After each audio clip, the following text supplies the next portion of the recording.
Hello, hello mes chers amis, j'espère que vous allez bien et surtout que vous m'entendez bien cette fois-ci. Petite vidéo pour la guidance de la semaine du 13 novembre jusqu'au 19 novembre. Et bon, on sait que les messages, parfois, certains sont quand même importants et longs à intégrer, donc ça peut dépasser bien évidemment la période du 13 au 19 et aller bien au-delà.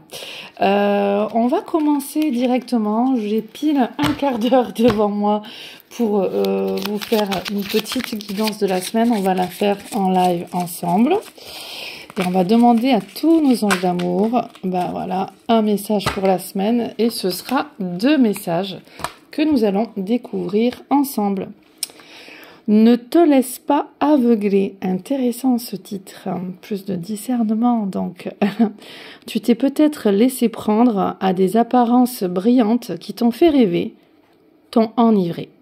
Mais méfie-toi des faux or, des lumières artificielles, des étoiles filantes et de la poudre aux yeux.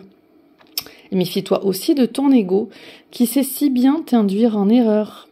Oublie le clinquant, reste aligné sur ton authenticité.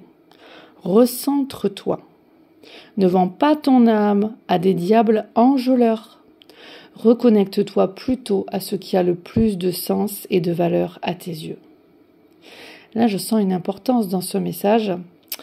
Ça me rappelle souvent les messages que les êtres de lumière nous envoient au niveau de la civilisation, des civilisations avant la nôtre, et notamment la civilisation lémurienne, atlante et ainsi de suite, qui à un moment donné, en tout cas au niveau des Atlantes, de ce qu'on m'a montré dans les voyages astro et tout ça, et les réveils des mémoires aussi, dans les énergies de flammes jumelles, il y avait vraiment cet âge d'or en fait, où les êtres étaient vraiment dans des cœurs purs, des cœurs lumineux.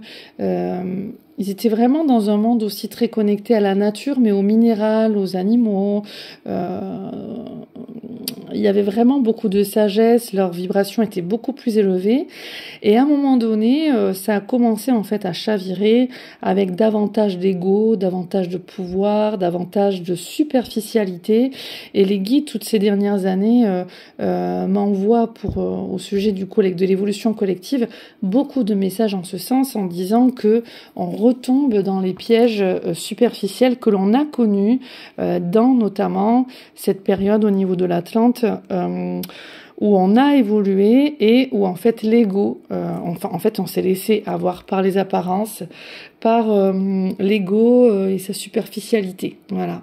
Donc l'amour de soi, comme on me dit, oui, mais l'amour de soi au travers de l'ego, de la superficialité, de à quoi on ressemble, enfin vraiment de toute cette apparence, au travers que ce soit des réseaux, des habits physiques ou quoi, il y a beaucoup d'éparpillement, de perte d'énergie dans tout ça, de côté où on vend une partie de nous à ces diables enjoliveurs, justement, comme c'est dit, et en fait, où trône le pouvoir et l'ego et les apparences, ils n'ont pas le soi supérieur, l'authenticité, la vérité.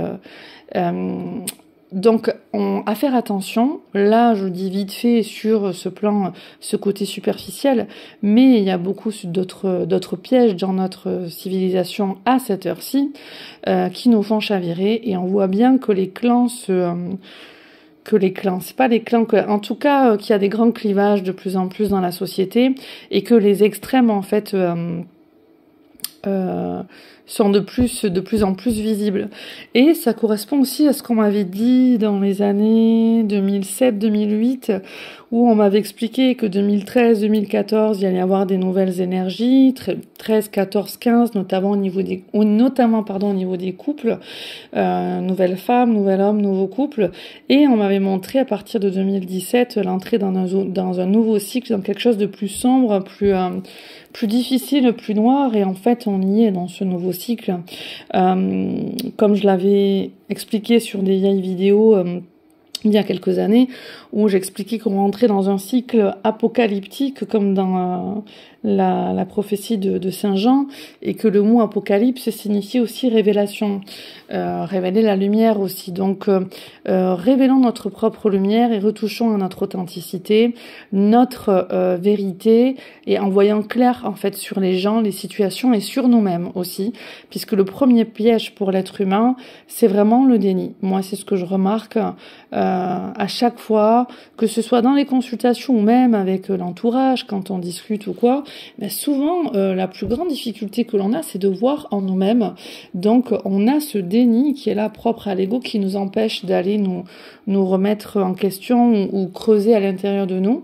Je fais attention quand je dis nous remettre en question, parce que je sais qu'il y a pas mal aussi de personnes qui regardent ces vidéos et qui sont dans l'ego inverse, non pas l'ego surdimensionné, mais l'ego castrateur, et qui donc se mettent beaucoup trop de fois, beaucoup trop en question, et qui sont dans des blessures de l'âme à aller voir aussi, parce que ce surplus de remise en question n'a pas lieu pour certains.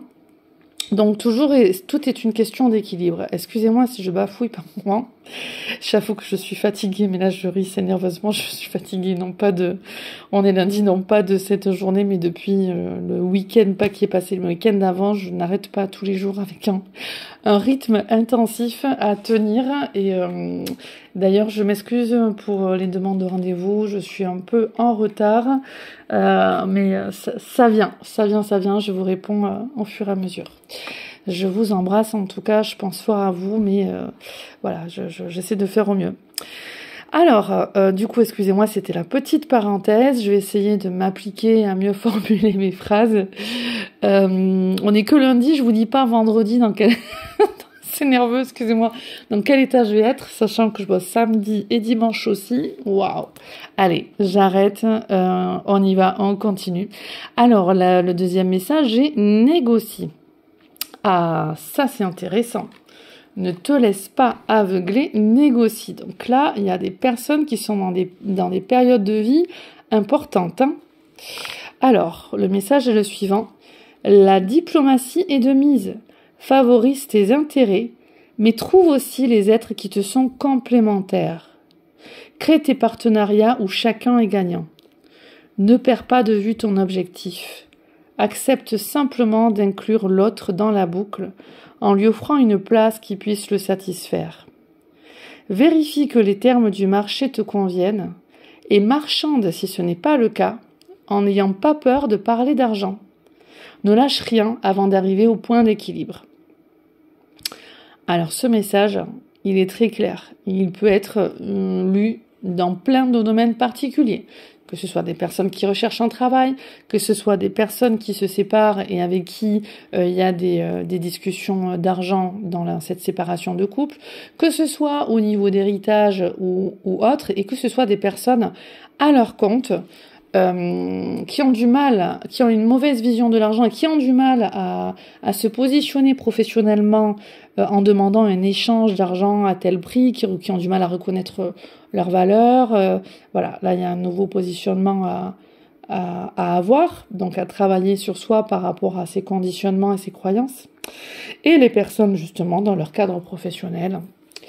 Et on peut le voir à plein d'autres niveaux aussi, mais là quand même on a dégrossi. Ne lâche rien avant d'arriver au point d'équilibre. Donc premièrement, ce côté de diplomatie, c'est aussi dans la communication, savoir aussi bien relationner avec les personnes en face de nous. On nous dit créer des partenariats où chacun est gagnant. Donc il y a une notion d'équilibre, mais de justesse, être juste avec soi comme avec les autres. Que ce soit créer des partenariats où chacun est gagnant, que ce soit dans une évolution au niveau de vos relations, où les liens peuvent se resserrer les uns avec les autres, ou que ce soit dans des situations où en effet on est avec des difficultés et on doit apprendre à manager au mieux que ce soit une équipe ou une autre personne ou une situation, en tout cas être dans une confrontation, j'aime pas trop ce mot, un face-à-face avec l'autre, où en fait on doit maintenir l'équilibre, savoir mettre les limites et s'affirmer aussi tout en mettant les rondeurs. La communication bienveillante, on apprend à dire les choses tout en mettant les rondeurs et en maîtrisant au mieux ses émotions. C'est vraiment la bienveillance pour tous, d'accord ?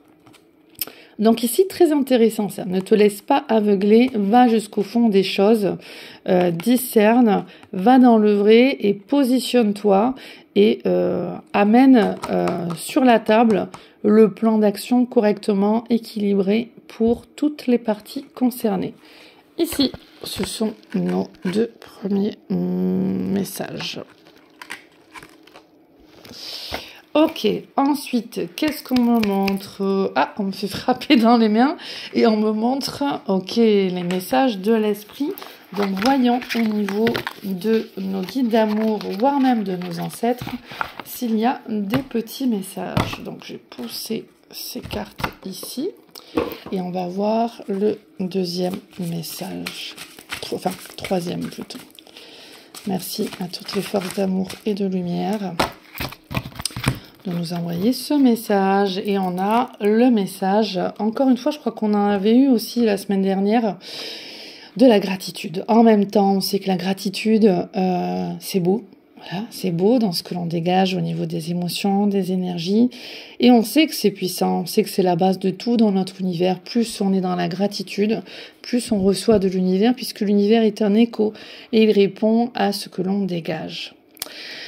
La vie est un grand cercle continu d'énergie à donner et à recevoir. Éprouve de la gratitude pour ce que tu as dans ta vie, au lieu de te plaindre de ce que tu n'as pas. Si tu te concentres sur la gratitude, tu vas commencer à attirer la prospérité et l'abondance. Donc, vous voyez, ça c'est un message qui n'est pas encore chez la plupart des personnes suffisamment intégrées. Il ressort quasiment constamment. Et c'est la base de la base de la base pour attirer à soi l'abondance dans tous les domaines de notre vie. C'est, alors l'abondance on s'entend, d'une manière juste et équilibrée. C'est vraiment le pouvoir de la gratitude. On est tous raccords sur ce point-là, mais là on nous le dit encore. On se laisse trop happer, soit par le mental, soit par nos désirs qui ne sont pas encore c'est pas résolu, excusez-moi, je suis fatiguée. Assouvi, mais quel désir en fait.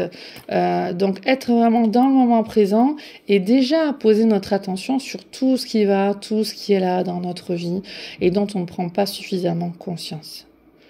On a quand même une grande partie du monde qui souffre, que ce soit qui souffre de faim, qui souffre de manque d'eau, qui souffre de guerre, qui souffre de... Il y a tellement de choses. Et nous, on ne remercie pas, on n'est pas suffisamment conscient de la chance que l'on a. Donc soyons davantage dans la gratitude. Plus, je ne parle pas de culpabilité, attention quand je dis ça, plus on remercie, plus on reçoit.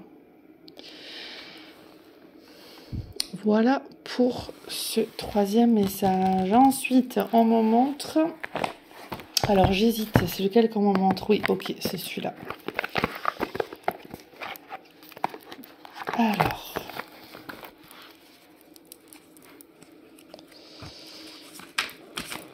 Merci à tous nos anges d'amour de nous apporter ce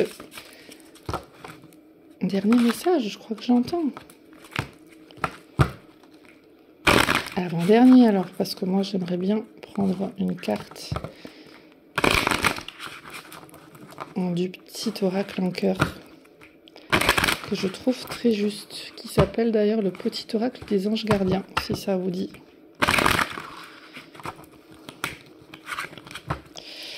Alors, ah ben voilà. Mais 2 encore. Et ça correspond quand même aux 2 premiers messages qu'on a eus. Ne te laisse pas aveugler et l'autre négocie. Ici, on a... Je regarde que la caméra n'est pas bougée. Non, c'est bon. Instaurer le calme. Mon pouvoir est issu d'un silence majestueux. Et demeurer dans la vérité, je me tiens dans la lumière de la vérité. Ici, demeurer dans la vérité, il colle aussi avec l'énergie de la gratitude dans l'état d'esprit général. Quand on souhaite être dans cette vérité, d'accord, dans cette lumière et dans cette vérité, on est automatiquement connecté à la gratitude aussi. On vibre. C'est-à-dire que c'est comme un niveau de conscience identique, en fait. Et là, on nous montre un niveau de conscience, de bienveillance, de sagesse. Et comme ils disent... une fois, plusieurs fois, les Pléiadiens avaient dit l'être humain en 2.0, en fait, qu'on était en mutation et qu'on était là pour vraiment passer du 1.0 au 2.0, et où là, ça nous demande beaucoup plus de conscience, beaucoup plus d'élévation au niveau de nos pensées, de maîtrise de nos capacités extrasensorielles, mais comme maîtrise de sagesse, maîtrise de pensée, puisque une pensée crée une émotion, oui, on a des pensées et par rapport à ces pensées, on va réagir dans notre corps émotionnel et nos émotions sont des énergies. Donc tout ceci est bien lié entre le ne te laisse pas aveugler, j'allais dire influencer, et instaurer le calme.